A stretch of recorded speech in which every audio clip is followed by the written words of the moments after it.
Beriya 4 salan 20 Temmuz 2015 li navçeya Suruçya Girêdayê Rihayê endameke Daişê di nav civanên sosyalîst ên Tirkiyeyên ku dixwestin derbasî Kobanî bibin xwe teqand. Van civanan dixwestin ku pêlîstûkan bibin ji zarokên Kobanî re. Di vê êrişê de su û sê civanan jiyana xwe ji dest dabû.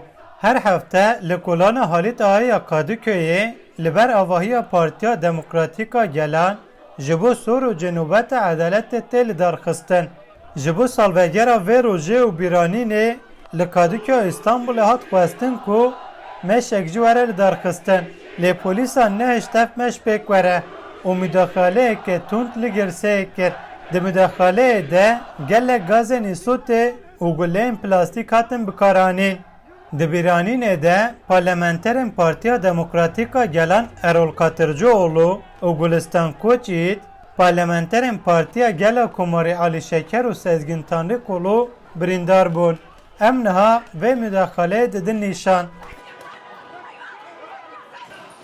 Li vir parlamenterê HDP Erol Katırcıoğlu jî bertek nîşanî polîsan da û wiha got. Ben buraya sakin konuşmaya geldim.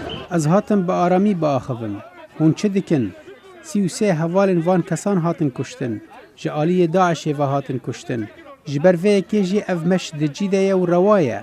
Li holê sûcek tune ye. Dîsa li gor Kaymakamtiya Kadıköy'ê 27 kesên tevlî çalakiyê bûne hatin binçavkirin û hat gotin ku li emniyetê guleyên plastîk tune ye. Her wiha di daxuyaniya Kaymakamtiyê de hat gotin ku 6 polîs jî birîndar bûne. Li aliyeke din jî di bîranîna li Enqereyê jî pêk hat 8 kes li wir jî hatin binçavkirin. Min Botanî, Dengê Amerîka, İstanbul.